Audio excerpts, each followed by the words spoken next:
Nah, pemirsa, Undang-Undang ASN ini memang menjadi perhatian terutama dengan sejumlah poin yang krusial bagi para tenaga honorer. Selain itu, juga ada sejumlah informasi lain yang mendapat perhatian masyarakat termasuk warganet di Indonesia. Nah, apa saja berita terpopuler di berita1.com? Sudah bersama dengan kita wakil pemimpin redaksi berita1.com, Mas Ansel Musbata. Mas Ansel, jadi apa aja nih kira-kira headline di berita1.com terkait dengan Undang-Undang ASN? Siang, Stefani. Pemirsa, ada 3 berita yang menarik perhatian pembaca sejak kemarin hingga hari ini. Ini masih terkait berita pertama terkait dengan adanya demonstrasi di depan rumah Perdana Menteri Israel, Benjamin Netanyahu. Ini terkait serangan Israel ke Palestina. Kemudian berita kedua ini terkait berita olahraga. Ini hasil Hailo Open di Jerman. Apriani terpaksa mundur karena cedera sehingga dia menempati peringkat kedua. Kemudian yang ketiga, meskipun di sebagian daerah sedang panas, tetapi di Jakarta ini mulai ada tanda-tanda hujan sehingga air di pintu air Manggarai itu udah mendekati siaga 3 kemarin. Jadi kita akan membahas tentang serangan Israel ke Palestina. Solidaritas buat Palestina. Minggu 5 November 2023 kemarin, ribuan orang memadati area Monas untuk mengikuti aksi akbar bela Palestina. Sejumlah kelompok masyarakat dengan berbagai latar belakang berbaur untuk menyuarakan dukungan terhadap bangsa Palestina yang kini tengah menderita akibat serangan militer Israel.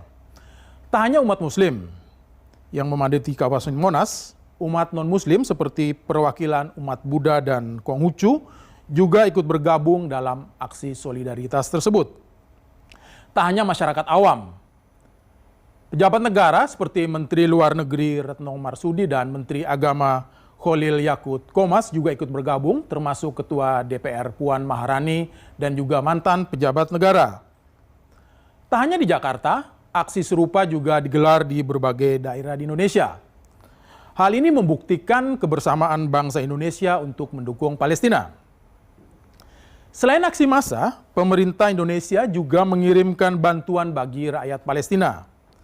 Sebanyak 51,5 ton bantuan berupa bahan makanan, alat kesehatan, selimut, tenda, dan kebutuhan lainnya dikirim ke Gaza lewat Mesir. Bantuan tersebut langsung diantar oleh Wakil Menteri Luar Negeri Indonesia, Pahala Mansuri.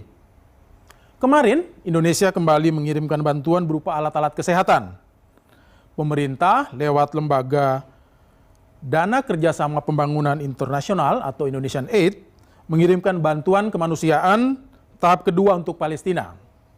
Bantuan ini difokuskan pada kebutuhan medis berupa obat-obatan dan alat kesehatan yang sangat dibutuhkan warga Gaza.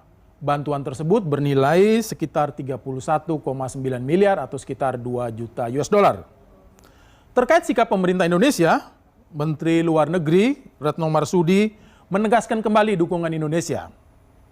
Atas nama pemerintah Indonesia, kami ingin menegaskan kembali dukungan Indonesia terhadap perjuangan bangsa Palestina, kata Retno. Aksi massa untuk mendukung Palestina tidak hanya terjadi di Indonesia.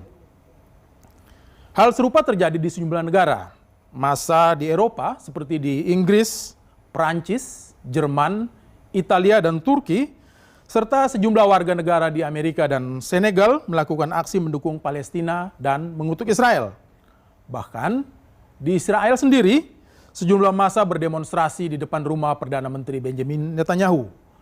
Mereka menuntut untuk menghentikan serangan militer dan juga menuntut Netanyahu mundur dari jabatannya. Kita berharap dukungan rakyat di berbagai negara di dunia serta sikap tegas PBB dan campur tangan Amerika bisa segera mengakhiri serangan Israel ke Palestina. Demikian, pemirsa.